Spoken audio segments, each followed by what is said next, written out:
dan svima. Pozdravljam ispred grada Duge Rese, mene kao voditelja projekta i mojih asistenata Mihala i Marije i naše partnere Instituta za razvoj međunarodnog odnosa iz Zagreba. Vezano na drugu raspravu koju ćemo danas obaviti sa temom Da li sam poduzetan? Za naš projekt Podures, promocija poduzetnika cjeloživotnog učenja Duge Rese i okolice, koje su financirane od sredstvima iz Europske unije, iz Europskog socijalnog fonda. Prošli put smo imali interesantnu temu, ne sumnjam da će i ova biti interesantna, ako da i bolja, i svaka sljedeća. Zato vam želim ugodan boravak i vredan rad sa našim moderatorima iz Zagreba, koji će sada preuzeti dalje raspravu. Evo, tu iz Zagreba smo, moderatori iz Zagreba smo Helena i ja sam Sanja. Ne znam jeste čuli prošli puta šta je bilo? Je neko od vas čuo? Šta ste radili? Šta ste radili vaši prijatelji iz škole s nama? Ništa.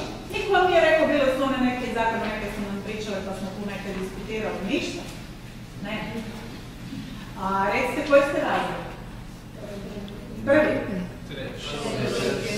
Prvi, drugi, treći, četvrti. Jel zna neko od vas šta je to poduzetništvo? Ima roditelje poduzetnike? Ne. Dakle, ovako, naš ovaj projekt je zamišljen da kroz 6 sastanaka sa vama i vašim prijateljima iz škole razgovaramo o poduzetništvu. Dakle, mladi u poduzetništvu. Šta to znači biti poduzetnik? Koje su dobre strane, koje su loše strane? Koliko je to važno za vaš grad imati poduzetnike? Što oni rade? Zašto su drugačiji? Što bi vi željeli u budućnosti biti? Da li učite stvari koje vas zanimaju, koje volite, koje bi htjeli raditi? Da li ima nešto što bi htjeli raditi, a da to volite raditi? Ili idete raditi da bi zaradili novce, pa da onda poslije možete se iz toga platiti ono što volite? Šta bi htjeli biti? Imate neku ideju šta bi radili? Poanta je da vi pričate. Dakle, poanta ovog našeg druženja je da vi pričate malo, onda će vam nešto reći Helena o tome što to znači biti poduzetnik, kakvi su to ljudi, i onda ćemo vidjeti primjere uspješnih poduzetnika u vašem gradu. Dva filmića. Ovi koji su se sjeli u prvi red od početka sigurno su poduzetni. Šta mislite o tome? Šta to znači?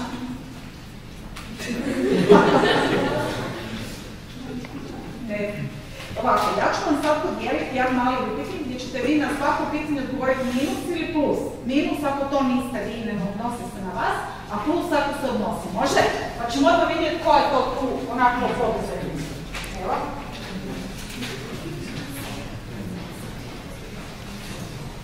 Imate ovdje? Evo pa malo tamo udjeli. Ajde hvala, evo poduzetnik.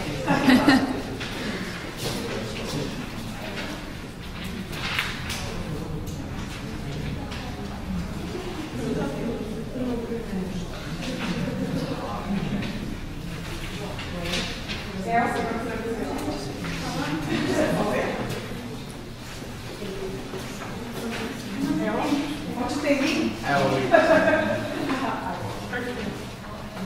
Evo, ispunite to, dakle, nešto što se odnosi na vas stavite plus, a ako ne stavite minus. Pa ćete mi reći kako vam je. Nemojte prepisivati. Evo, vi ste sigurno poduzetnik čim se projekt prijavili.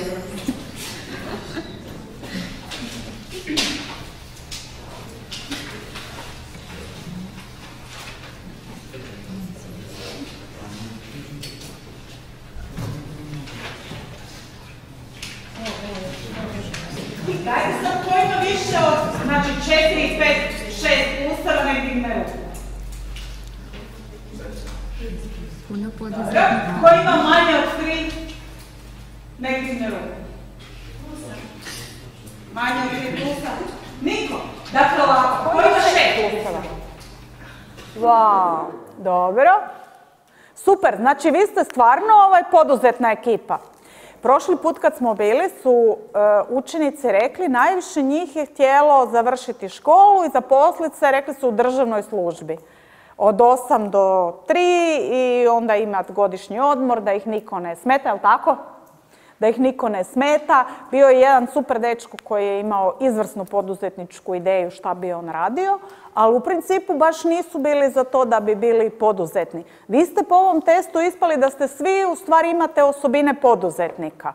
E sad, to vam je, recimo, to stvarno morate u sebi imati na neki način da hoćete malo nešto više, da imate neku ideju da bi nešto napravili, pa da nekog zamolite da vam to pomogne, pa da ne znam, neko voli slikat recimo i sad fotografirat. Da li od toga može napraviti posao? Šta mislite? Jel se to isplati? Da. Da. Dobro. Molim? Treba biti kreativan. Šta to znači kreativan? Kreativan, pa da nije kockica u glavi, da je krug, pa da se puno razmišlja. Ili da je krug s puno rupa, pa da se gleda van nešto. Ste se susretali već onak da imate neku ideju, pa da mislite da bi možda to mogli raditi u budućnosti? A koje su, da čujemo? Pa eto, pošto sam ja iz razreda puškar, Aha. meni je palo na ideju da bi mogao popravljati puške i tako. Možda i sada popravljati. Dobro, pa to se isplati. Ima tu u Karlovcu, ona firma koja super radi to i izvoz. Imate praksu tamo, aha. Gdje još imate praksu? Samo tamo. A drugi smjerovi? Nemaju praksu. A recite, osim toga, to je dobra poslovna ideja. Dakle, vi iz nečeg što radite, što pretpostavljam volite, sviđa vam se, zanimljivo je, imate ideju za vaš posao. Ima neko drugi neku ideju šta bi napravio kad završi srednju školu? Ili bi išli dalje studirati? Da, školovac i živjeti na mamine i tatine grbači dok ne ide. Pa i to je poduzetno. Dobro, još neka ideja?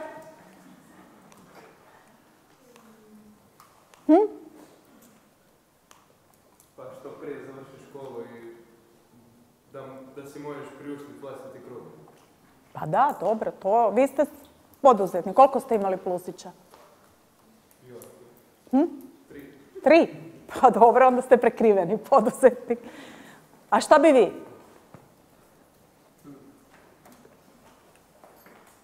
Imate neku ideju šta bi radili? Sjeli ste u prvi red, htjeli ste pomoć, izašli ste odmah napred.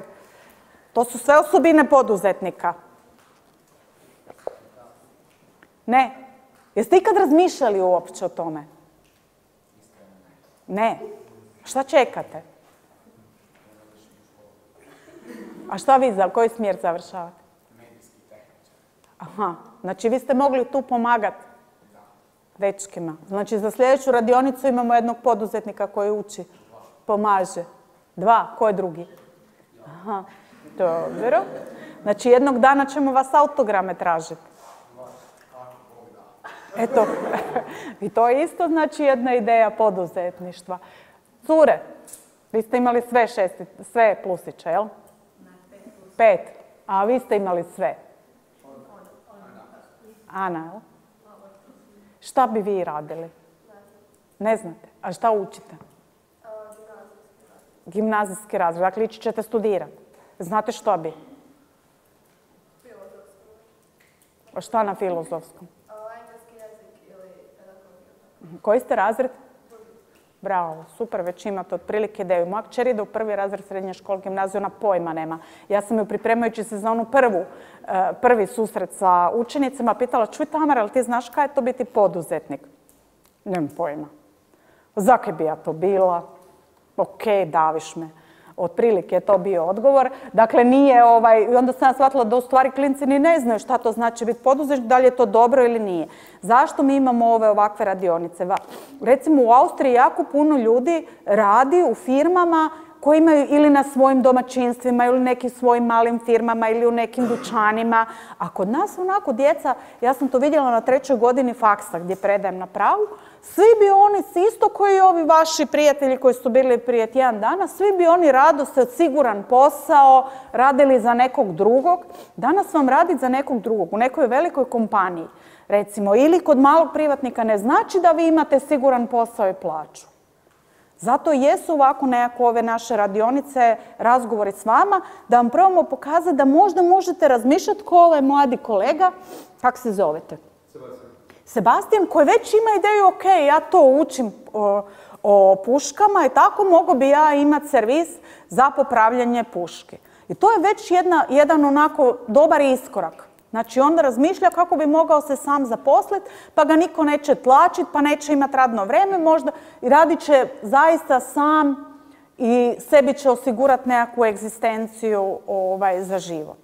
A s druge strane, vi ako radite u državnoj službi, ok, ali ne možemo svi raditi u državnoj službi. Recimo u Austriji kad smo radili sa nekakvim klincima prije jedno 5-6 godina, oni apsolutno to ne percipiraju kao rad u državnoj službi kao nešto što je ono sad uopće postoji. Oni ne znaju kakvim se zove ministar, premijer, njih to ne zanima. Oni žive od svog rada, od svog domaćinstva, od svoje male tvornice, svog malog obrta, od toga pristojno žive. I nekako je zato je grad Duga Resa prepoznao to kao mogućnost, znači da malo razgovaramo o tom poduzetništvu, prepoznaju kao mogućnost za vas da vas se zainteresira, da možda razmišljate o tome šta bi sve mogli danas sutra raditi. Isto tako sad u novim ovim školskim programima koji se rade, koji će vjerojatno biti do negdje početka iduće godine, poduzetništvo će biti vrlo važan predmet na svim školama, i strukovnim i gimnazijskim. Dakle, gdje ćete vi učiti što bi to bilo, što bi vi mogli raditi da si time osigurate plaću. Ne kaže se da, mi ćemo slušati ovdje priče kroz ovih 6 radionica od 20 uspješnih poduzetnika u vašem gradu. Ne znači da svi koji krenu u poduzetništvo su baš jako uspješni. Uvijek vam se čuje s onim uspješnima, a imate one desetke koji nisu možda uspjeli ili ne ostvaruju, ne znam, odmah silne novce i ne voze BMW i ne znam šta sve drugo. Ali je poanta u tome da pokušate razmisliti šta bi mogli raditi da vas to veseli. Nije poanta da vi sad odete i nije smisao života da vi sad odete na posao i onda jedva čekate da je 3 sata, da idete doma i radite ono kaj volite. Da li postoji nešto što vi volite, a iz čeg bi mogli raditi, zarađivati svoju plaću? Kako vam se to čini kao ideja? Jeste ikad uopće o tome malo onak razmišljali? Ne. Bio je prošli put jedan dečko, mladići, roditelji su poduzetnici i koji je jako protiv toga. On bi najrađe za nekog drugog radio. I to baš je bio najglasniji, da je to bez veze, da njegov tata nikad nema vremena, da ne može ići na godišnji, da ga tamo mu zove telefon stalno. Ali imate, moj suprug radi u velikoj svjetskoj korporaciji, oni imaju strašne, nikad si ne isključi telefon. Stalno mora imati upaljen telefon i stalno ga neko zove i stalno odgovara na mailove, bio to godišnje, subota, nedjelja, vikend, a nije svoj gazda. Još im daju planove koje moraju ostvariti tako. Dakle, to su sve različiti načini na koje možete nekako, ali bi trebali početi razmišljati o tome šta bi vi rado radili u budućnosti. Recimo zašto je to važno za Hrvatsku, pogotovo danas? Zato što skoro više od 50% mladih kad završe svoje obrazovanje nema posao. I jako puno ljudi, mladih ljudi, obrazovanih je otišlo u inozemstvo. Zato što ovdje ne može naći posao. Zato što vrlo malo njih razmišlja o tome šta bi mogli oni napraviti da od toga si nešto zarade. Evo, ako imate još neki komentar, ako ne, ja bih zamolila moju kolegicu Helenu da nešto kaže o tome šta je to poduzetnik. Pa evo, onda ću vam ja nešto reći o tome tko su uopće poduzetnici, koje osobine i kvalitete krase uspješne poduzetnike, tko su oni neuspješni poduzetnici, jer ima i takvih, ne uspijevaju uvijek svi, tržište nekad zna biti vrlo okrutno, pa zapravo opstaju samo oni najbolji. Onda kako posluju poduzetnici u Hrvatskoj, koji su to najuspješniji i najbolji hrvatski poduzetnici, kakve su njihove priče i zašto se uopće baviti poduzetništvom. Ovdje je nekoliko izjava poznatih osoba koje su pokušale definirati tko je to zapravo poduzetnik. Ne postoji sad nekakva jedinstvena definicija, svako tumači poduzetnika na svoj način. Ono što je svakako točno je da poduzetnici imaju niz kvaliteta i osobina koje ih razlikuju od drugih ljudi. Ono što prvenstveno krasi poduzetnike je da su oni inicijatori. To znači da oni pokreću neku ideju koja će danas sutra postati uspješan poslovni pothvat. Sam poduzetnik ne mora uvijek biti i začetnik ideje, međutim on je onaj koji je provodi u stvarnost i koji je realizira. Nadalje, on stvara jednu pozitivnu atmosferu, pozitivno radno okruženje među svojim zaposlenicima, kolegama, svojim menadžerima koji onda zajedno sa njim realiziraju tu ideju. Poduzetnik je i pokretač. Recimo, njega bi mogli usporediti sa vozačem automobila. On je onaj koji drži volan, koji upravlja vozilom, koji odlučuje u kojem smjeru će ići, kada će mijenjati brzinu, pa i onda kada se treba zaustaviti i krenuti u nekom drugom pravcu. Poduzetnici su ljudi koji moraju biti jako odgovorni. Prije svega su oni odgovorni za same sebe i svoje obitelji, za sudbinu svog poduzeća, odgovorni su za svoje zaposlenike kojima isplaćuju plaće, tako su zapravo posredno odgovorni i za njihove obitelji i odgovorni su za dugoročni opstanak poduzeća na tržištu. Ono što je osobito važno je da poduzetnici moraju biti i financijski odgovorni. Najuspješniji poduzetnici nisu oni koji će zadržati dobit poduzeća i isplatiti tu dobit na kraju svake godine sebi, kako bi imali što više novca. Najuspješniji su poduzetnici oni koji će tu dobit ponovno vratiti u poduzeće kako bi se poduzeće dalje moglo razvijati.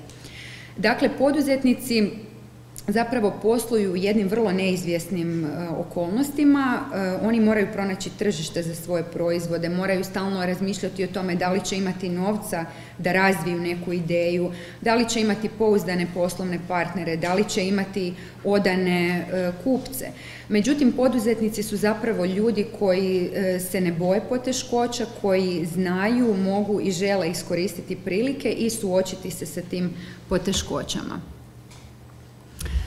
Sad ide jedno pitanje vama. Da li mislite da se poduzetnici rađaju ili se može naučiti biti poduzetnikom? Naučiti. Naučiti. Zašto to mislite? Pa da to se sve već manje može naučiti, tako i to. Dobro. U pravu ste, djelomično. Ima možda još nekih razmišljanja? A ja mislim da ima ljudi koji se čak i rode tako, a neko čak i nauči. I vi ste u pravu isto. Zapravo istina je negdje na pola puta. Neki misle, kao što je rekao mladi gospodin iza, da se ne može naučiti biti, odnosno da se može naučiti biti poduzetnikom, pa tako postoje osobito u razvijenim zemljama obrazovni programi koji uče kako upravljati rizicima, kako prepoznati tržišne prilike, kako stvoriti odane kupce, kako upravljati vremenom i ljudima. Sve to poduzetnik mora znati. Međutim, neki kao i vi smatraju da se ne može naučiti biti poduzetnik, pa onda traže opravdanje u tome da zapravo postoji velik broj poduzetnika koji nikad nisu stekli neko formalno obrazovanje, odnosno nisu bili fakultetski obrazovani. To su ljudi koji najčešće kažu da su imali viziju, međutim bilo im je važnije učiti kako tu svoju viziju realizirati kroz učenje od drugih uspješnih poduzetnika, a ne iz knjiga iz kojih bi stekli neko teoretsko znanje. Kaže jedan američki milijunaš da je svoj prvi milijun ostvario tako što je svaki dan nakon škole išao u poduzeće svoga oca gdje je gledao kako se zapravo poduzeće vodi. Imate niz primjera svjetski poznatih poduzetnika koji su napustili školu prije 17. godine. Recimo, svi ste čuli za poznatu francusku dizajnericu Coco Chanel. Recimo, osnivač Coca-Cola je napustio srednju školu, poslije postao multimilijarder. Royce, znači veliki britanski milijarder koji je osnovao kompaniju Rolls-Royce koja proizvodi luksuzne automobile, on čak nije završio niti osnovnu školu. Međutim, s druge strane, taj poduzetnički gen, dakle, u ljudima svakako postoji. Jel vi mislite da imate poduzetnički gen? Pa I uopće pokazalo što se je? da imaju. Da, i što je uopće taj poduzetnički gen?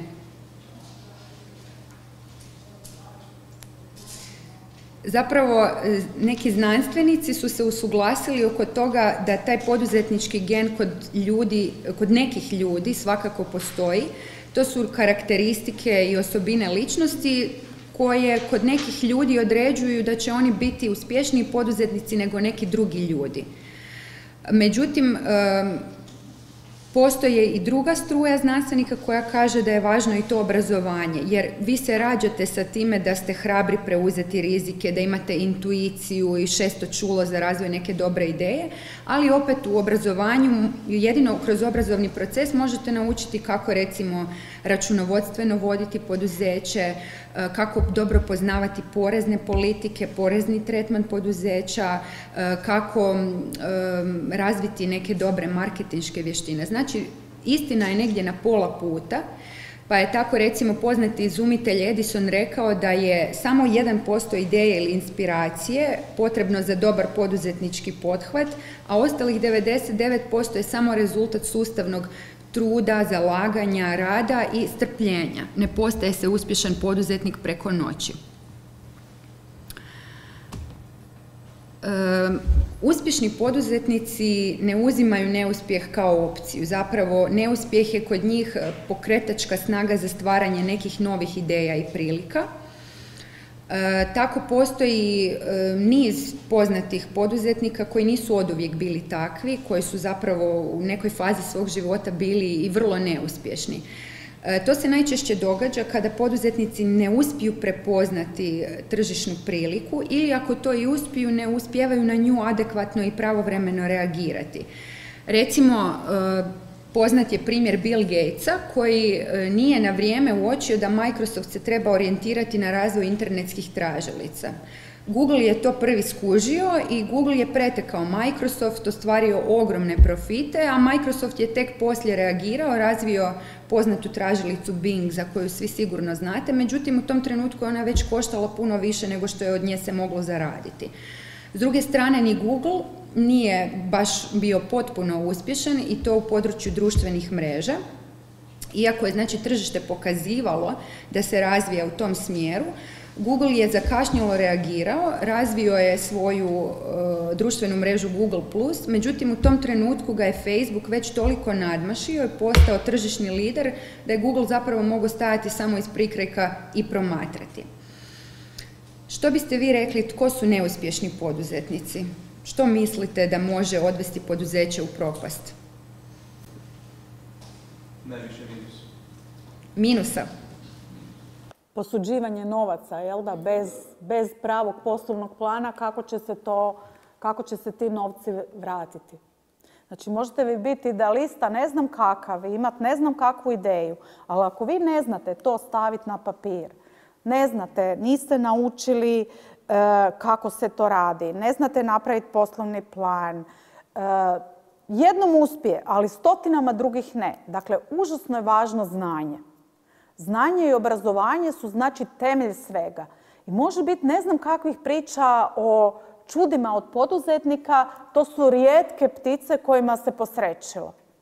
Poduzetnik se postaje, kao što je Helena rekla, ipak 1% sreće, 99% itekakvog učenja.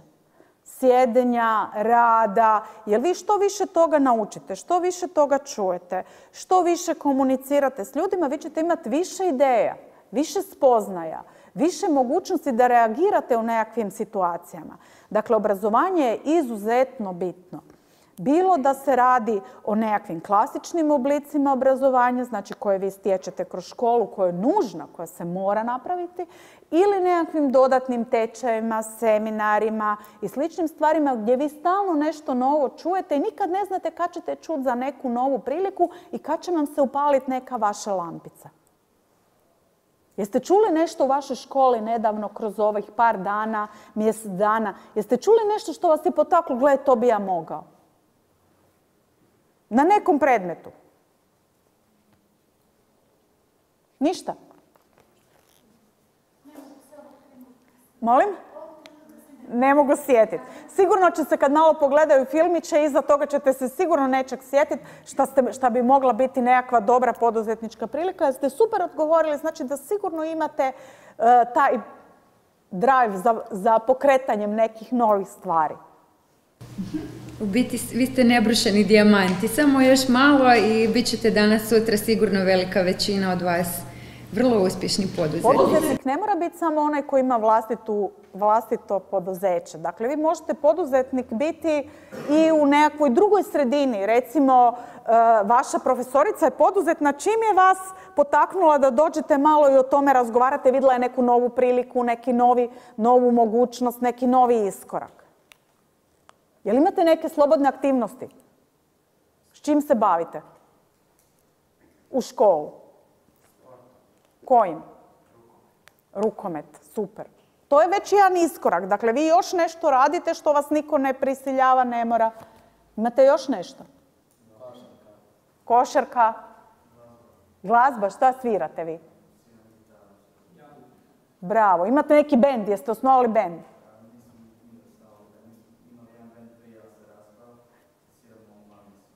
Super. Znači, vi ste već poduzetnici. Pa jeste, ako ste nešto napravili, iskorak nekakav ste napravili iz vašeg, organizirali ste se, zajedno nešto radite, vježbate, negdje svirate.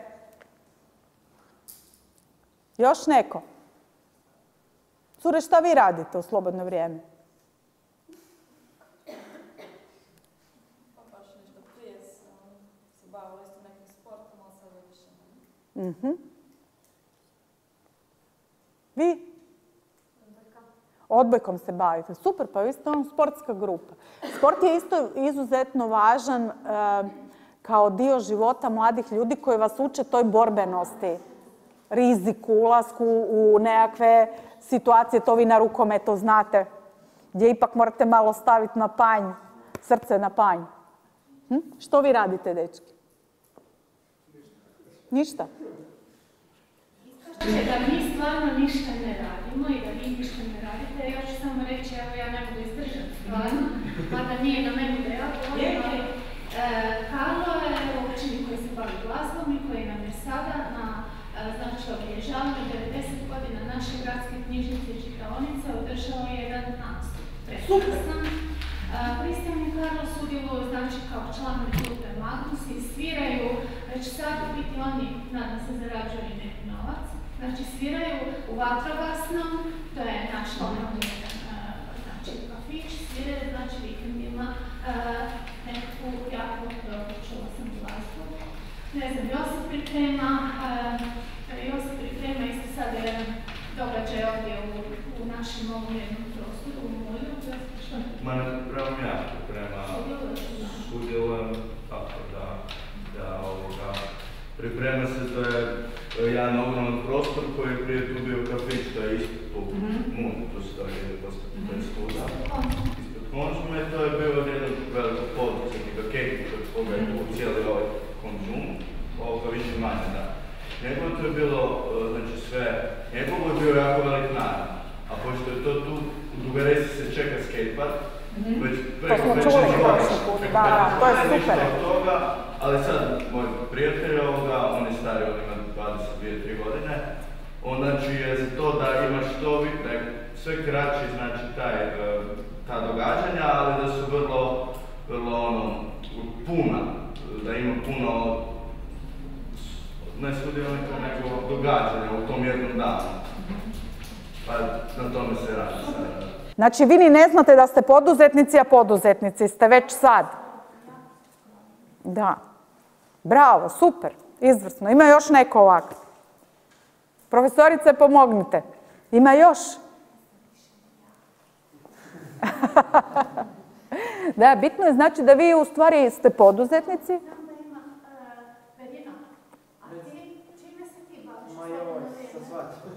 A da čujemo? Ma svašta. Ma ne određeni, svašta. Ne može biti... Nešto vezano uz tvoju smjer. A u smjer, da. A kolekcionarstvo, da.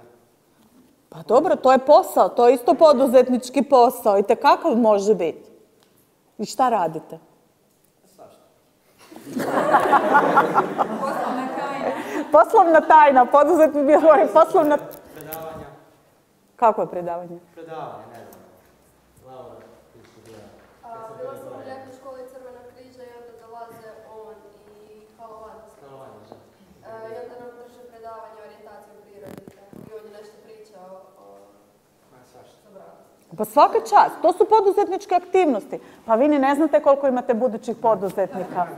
Pa svaka čast. Izvrsno. Bravo. Nemamo mi više njima kaj reći, oni sve znaju. Šalim. Super, super. To su prvi koraci u poduzetništvu, a da niste toga ni svjesni. Hvala vam. Možda još par riječi o tome što treba izbjegavati kako biste bili uspješni poduzetnici, a bit ćete, evo to smo sad skužili. Neuspješni su oni poduzetnici koji su usmjereni samo na sebe. To znači da ponekad oni mogu na sebe preuzeti previše uloga ili zadataka, misle da mogu sve sami, pa onda u nekom trenutku izgube mogućnost učinkovitog upravljanja poduzećem. A ujedno se time stvara i dojam u poduzeću da takvi poduzetnici nemaju povjerenje u suradnike, da im ne znaju delegirati zadatke. Zapravo ono što želim reći da je jako važno da poduzetnik zadrži tu svoju osnovnu funkciju vođe i da mora znati na ključnim pozicijama zaposliti prave ljude. Loši poduzetnici su oni koji ne znaju upravljati rizicima. Rizici su sastavni dio svakog poduzetničkog pothvata, međutim oni poduzetnici koji opstaju na tržištu i koji su dobri, znaju na vrijeme te rizike prepoznati, onda mogu utjecati na to da se oni ili ne dogode ili ako se dogode da imaju vrlo male zanemarive utjecaje na poslovanje poduzeća. Loši poduzetnici propadaju zato jer ne znaju upravljati tim rizicima, pa oni mogu nanijeti velike troškove poduzeću i odvesti ga u bankrot. Najčešća greška koju rade ljudi koji odluče osnovati svoje poduzeće je ta što misle da će tako u kratkom roku zaraditi ogromne količine novca. Međutim, svi će vam uspješni poduzetnici reći da je ključna stvar raditi na izgradnji kvalitete i to kontinuirano svojih proizvoda i usluga, te na taj način stvoriti dugoročno odane kupce koji će se onda stalno vraćati i kupovati proizvode i usluge poduzeća i koji će preporučiti to poduzeće drugima. Tek onda će doći i profit za poduzetnika koji razmišlja na takav način.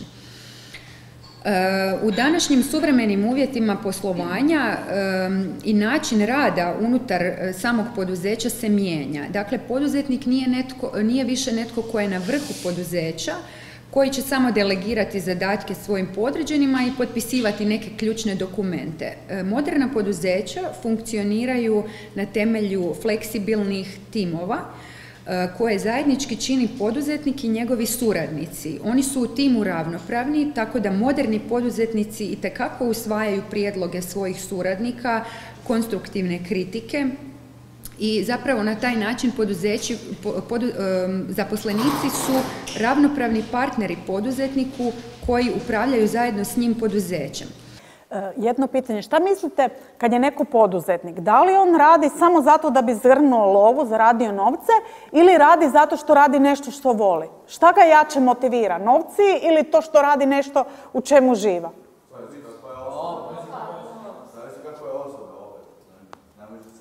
A šta mislite koji je sretniji, zadovoljniji? Kojem je?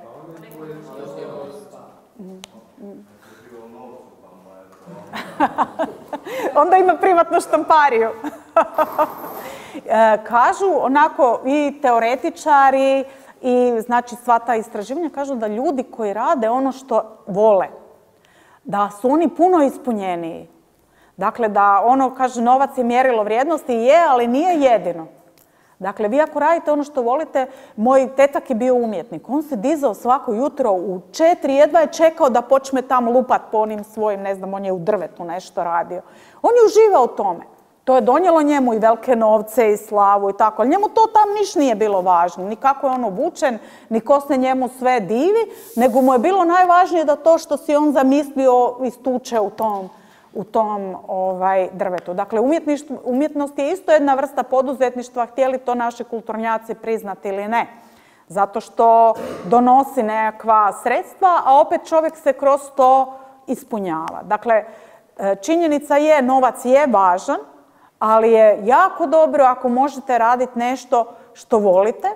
I to vam ja znam isto mom suprugu reći, nekad kaže, pa kaj ti dođeš doma pa opet to nekaj makni se od tog računala.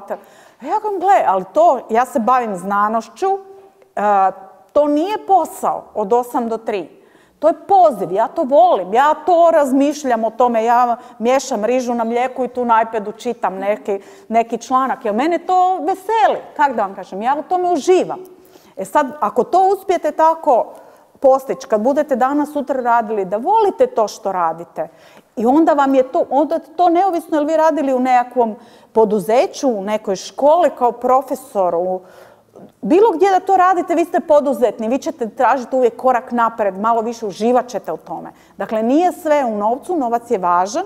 Znate kako je rekla Sofia Loren, da se u Rolls Royce-u i lakše plaće.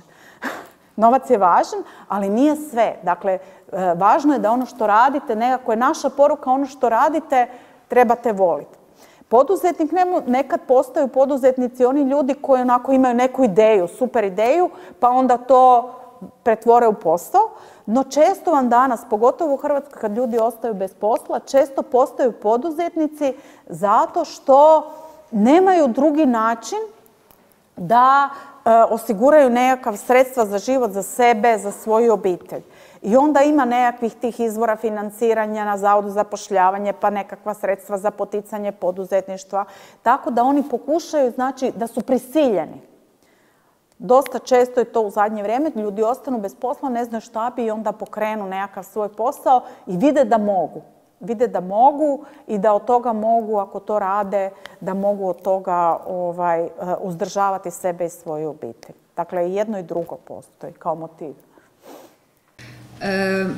Osobito je izazovno poduzetnicima poslovati u vremenima kad nisu baš povoljne gospodarske prilike. Svi znate evo, da je već i Hrvatska već dugi niz godina u krizi i cijela Europa je bila u krizi, ali zapravo ta krizna vremena pokazuju koliko su poduzetnici spremni prilagoditi im se i zapravo okrenuti tu krizu u vlastitu korist.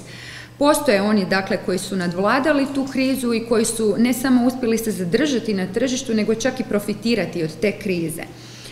Postoje brojne i inspirativne priče poduzetnika, svjetski poznatih ljudi koje javnost uobičajeno percipira kao izuzetno uspješne, ali to nije uvijek tako bilo. Pa evo možda samo par primjera koji su ovako dosta zgodni i inspirativni. Recimo, svi znate za Walt Disneya koji je osnivač najvećeg zabavnog parka na svijetu. Međutim, njegovi crtani filmovi su bili toliko bezvezni svim američkim filmskim kućama da su ga svi do jednoga odbili. Mickey Mouse su se ismijavali, smatrali su ga čak uvredljivim likom. A onda je na kraju on osnovao svoju filmsku kuću kako bi ostvario svoje snove, međutim ta je filmska kuća jako brzo propala i on je zapravo završio na cesti. Bio je doslovno beskućnik, međutim svi znate kako je kasnije završio, da je bio jedan od najuspješnijih ljudi u filmskoj industriji, dobio oko 30-ak Oscara i on je zapravo Amerikancima primjer čovjeka koji je uspio ostvariti svoje snove. Rečenica koja najbolje opisuje život Henrya Forda, za kojeg ste sigurno isto svi čuli, je ta da je neuspjeh prilika za ponovni početak.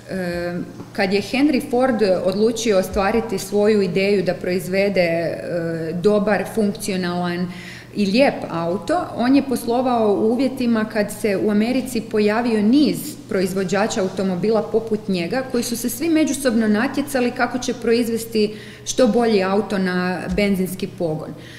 Dakle, konkurencija je bila jako oštra i jako je bilo teško naći dovoljno novca za realizaciju tako jednog skupog projekta kao što je proizvesti auto.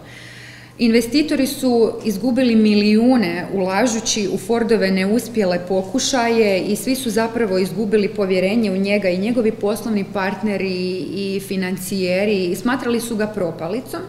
Međutim, Ford je radio jako naporno, okružio se marljivim radnicima, u konačnici je on proizveo ne samo funkcionalan auto, nego jeftin auto koji si je mogao priuštiti svaki prosječni Amerikanac, pa Amerikanci često za njega vole reći da je on čovjek koji ih je naučio voziti.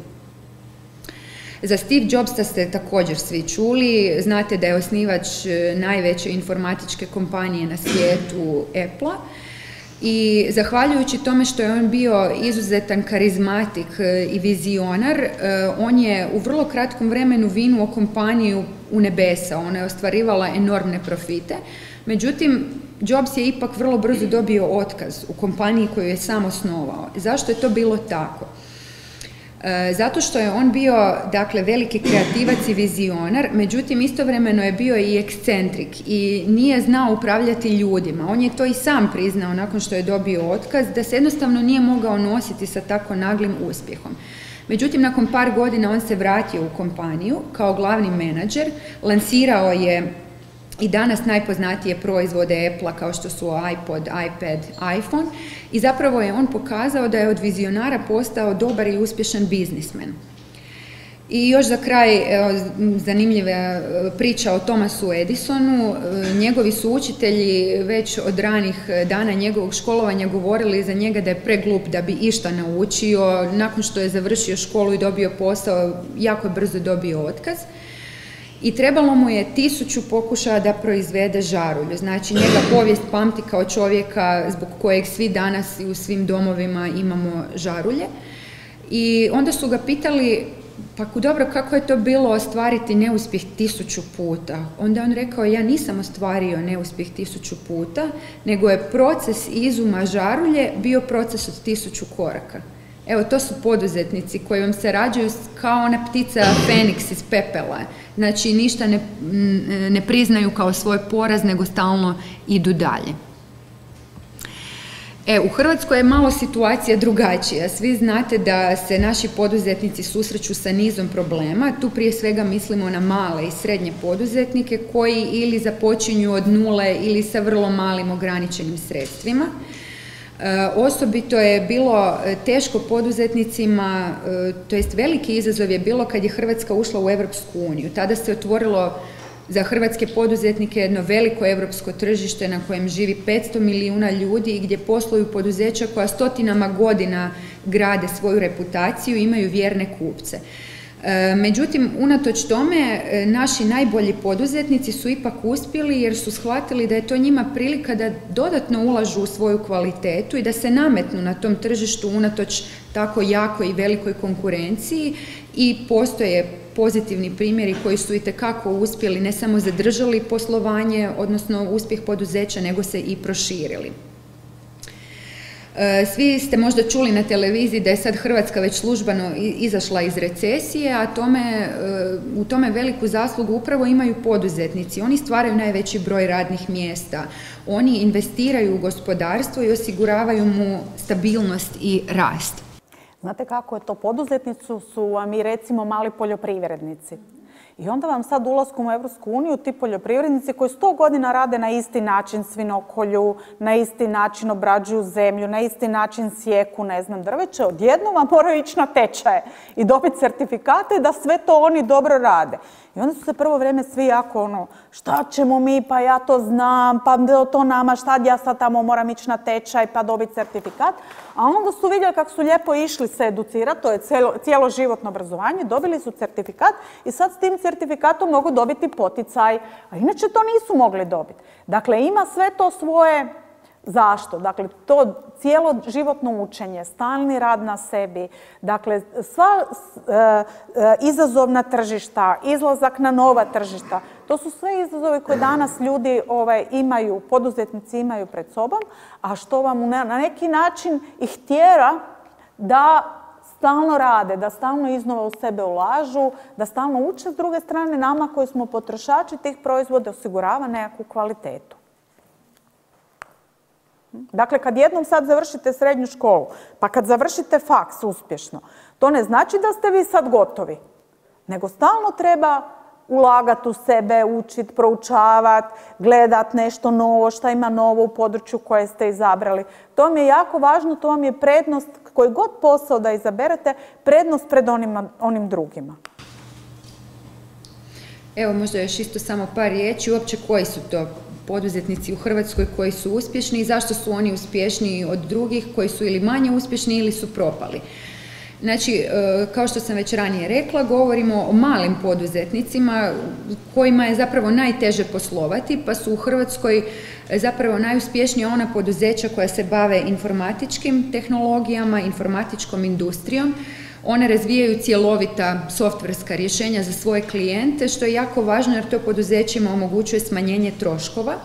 Svi znate da je turizam jedna od strateških gospodarskih grana za razvoj Hrvatske. U tom području se razvilo niz malih poduzetnika, malih obiteljskih gospodarstava koji zapravo razvijaju nove, inovativne, jedinstvene proizvode u sektoru turizma. Osobito je važna proizvodna prerađivačka industrija koja je orijentirana na izvoz. Jedino proizvodnja može stvoriti dobre temelje za stabilno gospodarstvo u cjelini i u sektoru trgovine također se isprofilirao niz poduzetnika u Hrvatskoj koji plasiraju proizvode ne samo na tržište Hrvatske nego i regije i šire na veća europska tržišta. Ovdje sam vam navela neke od izjava malih poduzetnika koji su više godina za redom dobivali nagrade kao najbolji poduzetnici u Hrvatskoj, pa svi oni kažu da su za njihov uspjeh zaslužni i njihovi zaposlenici, dakle timski rad je jako važan, to smo već rekli. Ulaganje u nove tehnologije koje smanjuje poduzećima troškove, omogućuje im da prate korak sa poduzećima koja posluju u okruženju i stvaranje dugoročnih trajnih odnosa s klijentima. Klijenti su zapravo centralna točka svakog uspješnog poduzeća i zbog njih je potrebno i stalno ulagati u povećanje kvalitete proizvoda i usluga koje prodajete. Znači, konkurencija je oštra i stalno treba pratiti kretanje na tržištu i stalno treba ulagati i razvijati se. I na kraju, zašto biti poduzetnik? Zato što ako ste mali poduzetnik možete biti fleksibilni, možete se lako prilagoditi nekim promjenama i neizvjesnostima na tržištu, što recimo velika troma poduzeća sa puno zaposlenih, kompliciranim poslovnim procesima ne mogu. Onda, osobito s ulaskom u Europsku uniju, kao što smo rekli, otvara se mogućnost poslovanja na različitim i velikim tržištima gdje možete upoznati neke druge poduzetnike koji su inspirativni ljudi sa puno iskustva koji vas mogu mnogo toga naučiti, možete preuzeti neke njihove vještine i preuzeti ih u vlastito poslovanje ili izgraditi neke nove poslovne odnose, dakle mogućnosti su velike.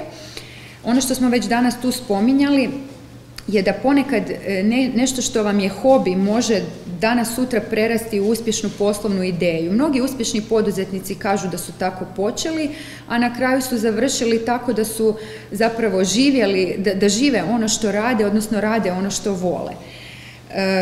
Poduzetnički posao nije posao koji se odvija po nekoj uhodanoj špranci. To je jedan vrlo kreativan i dinamičan posao što je također jako dobro za osobni i profesionalni razvoj. I ono što također poduzetnici imaju izraženo u sebi je da imaju to osobno zadovoljstvo. Naravno da je to i zbog profita kojeg stvaraju, ali je to ujedno i zbog pozitivnih promjena koje oni stvaraju. Kao što smo rekli na početku, oni su inicijatori, pokretači tih pozitivnih promjena u društvu, u poduzeću, među svojim poslovnim partnerima i klijentima. Evo, dosta razloga za biti poduzetnik. Jesmo vam malo promijenili razmišljanje, doprinijeli, ohrabrili vas? Mi smo baš rekli da smo trebali napraviti anketu na početku i na kraju ovih naših razgovora da vidimo da li se neko predomislio ili bar mu se upalila lampica šta bi mogao raditi u budućnosti. Evo sad da vam pokažemo, ideja je bila još pokazati vam uspješne poduzetnike u vašem gradu, pa imamo 2 filmića o tome.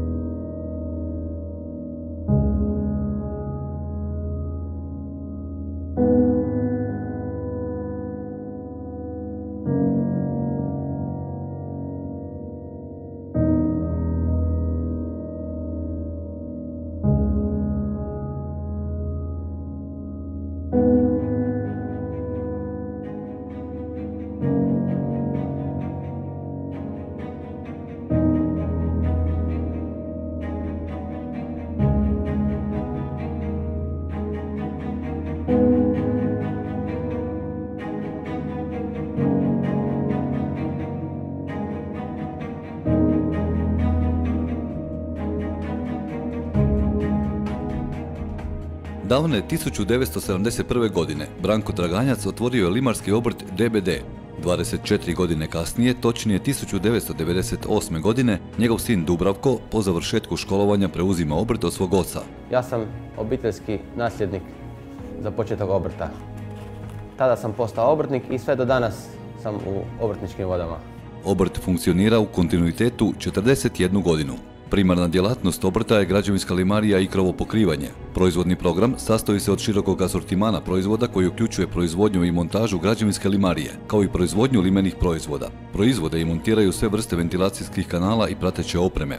Zahvaljujući uvijek aktivnom tržišnom pristupu, kao i osluškivanju potreba klijenata, proširili su ponudu na poslove izvođenja toplinske izolacije, hladnog oblikovanja kao i svih ostalih građevinskih radova, koji uključuju i pokrivanje krovnih konstrukcija svim vrstama završnog pokrova. Poduzetnik mora u vođenju obrta imati i nekakva znanja, kako u knjigovodstvu, tako i u pravnim propisima, zakonskoj regulativi, službama, suradnja sa tim službama u vođenju obrta, komunikativnost.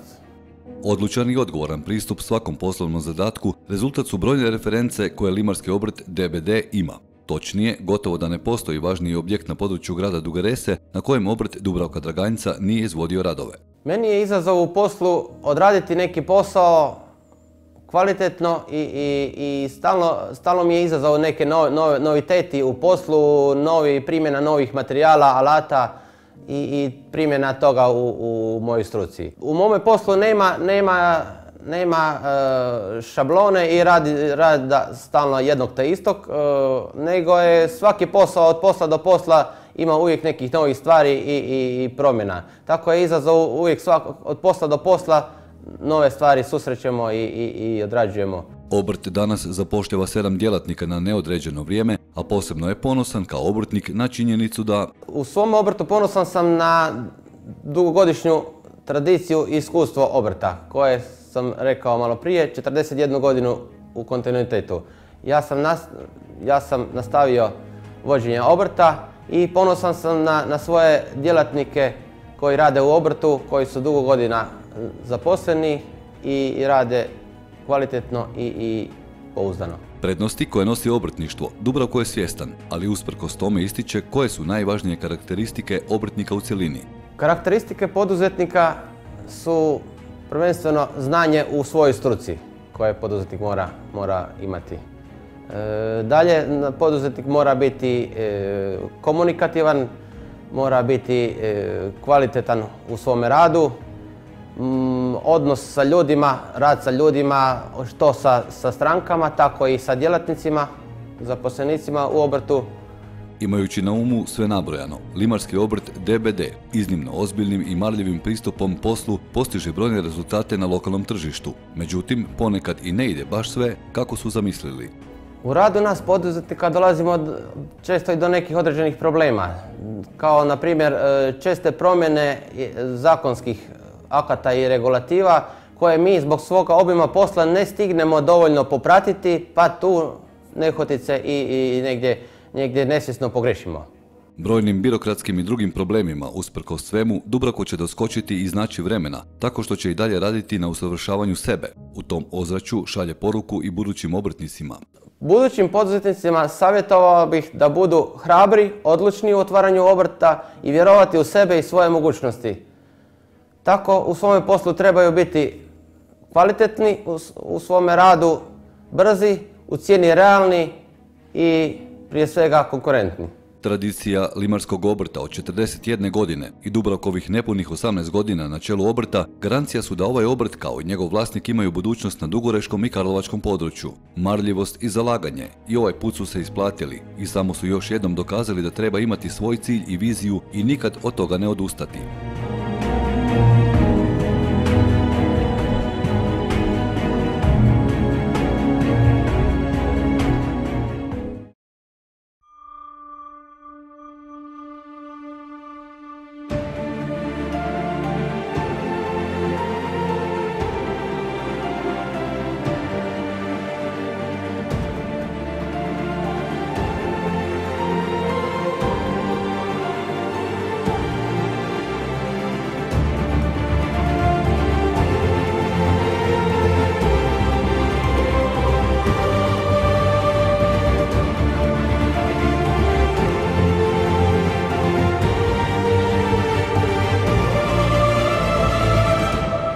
Obitelj Puškarić na lijevoj obali rijeke Mrežnice u Zvečaju davne 1967. godine započinje dugogodišnju ugostiteljsku tradiciju.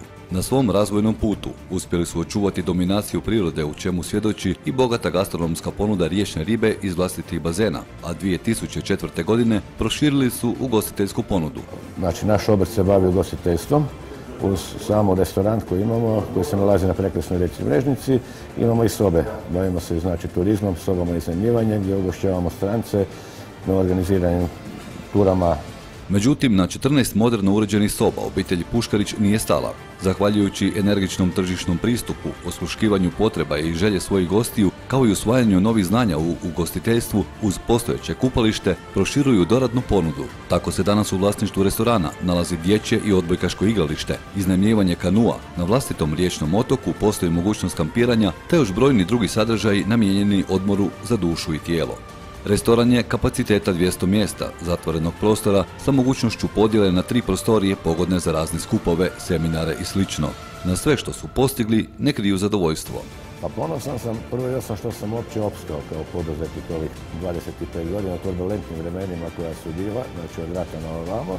To je jedna stvar i druga stvar što još uvijek smo podigli nivo kvalitete našeg obrta, znači samog restorana, s što smo proširili djelatnosti i na sobe i nudimo usluge smještaja. Inovativnosti im ne nedostaje. Tako u neposrednoj blizini restorana nalazi se divljač u ograđenom prostoru koja se može vidjeti i obilaziti po uređenim šetnicama. S posebnim ponosom ističu hidroelektranu izgrađenu još 1939. godine koja i danas radi.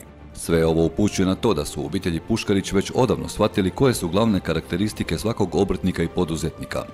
To ne moraju biti nekakve doktorske nauke, doktorati, ali treba, mislim da je najbitnije cjeloživotno školovanje, cjeloživotno učenje. Znači, konstantno biti u nekakvom toku informacija i primati informacije, davati informacije, isto tako se educirati, što je informatički, što je možda već malo moj problem, ali imamo tu, hvala Bogu, imam sina koji će, nadam se, naslijediti, dok je informatički daleko pismeniji od mene, ali danas je 90% komunikacije putem interneta, maila i ostalo. Znači, tu su mobiteli.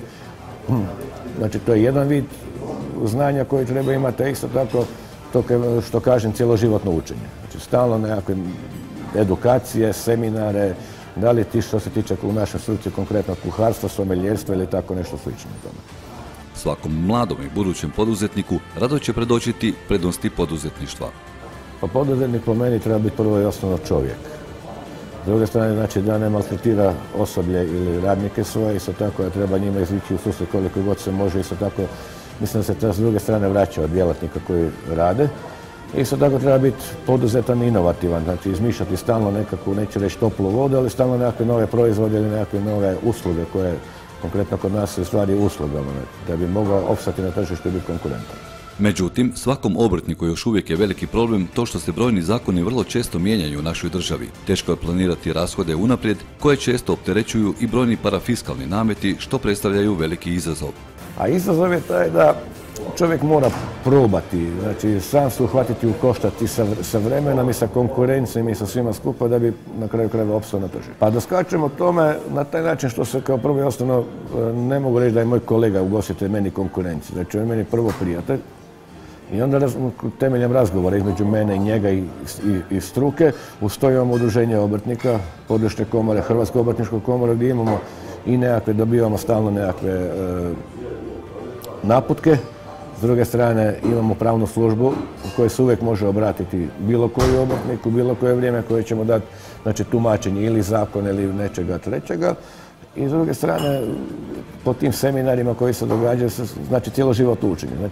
Znači mi obrtnici moramo biti i pravnici, i ekonomisti, i radnici. Iako nije lako biti poduzetnikom, bolje je pokušati nego se pomiriti s tim da čovjek bude nezaposlen. Mladenov savjet glasi. Pa ja bih savjetao da krenu tim stopama. Prvenstveno što će riješiti sam svoj cjeloživotni put. Druga stvar je to što će biti sam svoj gazda, odnosno sam sebi šef. On se sam kreira svoje radno vrijeme. Znači nije od 6 do 2. Recimo konkretno mi radimo neki puta od 12, 20 i 12 i 18 sati dnevno, a neki puta ne radimo ni sat vremena dnevno. Tako da tu ja bih savjetovao da ljudi moraju probati. Prvenstveno riješit će se, znači bit će manja nezaposlenost. S druge strane, sam će vidjeti da li je sposobno za tako nešto ili nije sposobno za tako nešto, preispitat će prvenstveno samog sebe.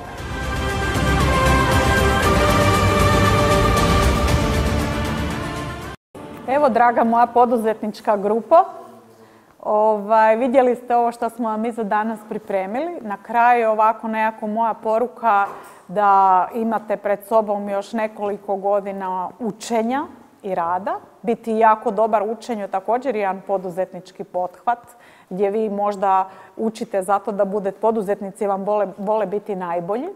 Tako da tu isto imate jedan svoj iskorak i danas sutra ako budete poduzetnici uspješni, u što ne sumnjam, dobro zapamtite ovo što je gospodin zadnji rekao, cjeloživotno učenje. Stalno se usavršavati, pratiti nove stvari, slušati. Prošla su ta vremena kada su ljudi završili školu, fakultete i rekli to je sad to i ja više nikad ne. Dakle, toga više nema. Evo, pred vama su novi izazovi i ja vam želim puno uspjeha. Hvala vam. Super ste bili. Možete mi ostaviti ove papiriće koje ste ispunili? Pa ću vas ja kao primjer u mom sljedećem poduzetničkom iskoraku navesti.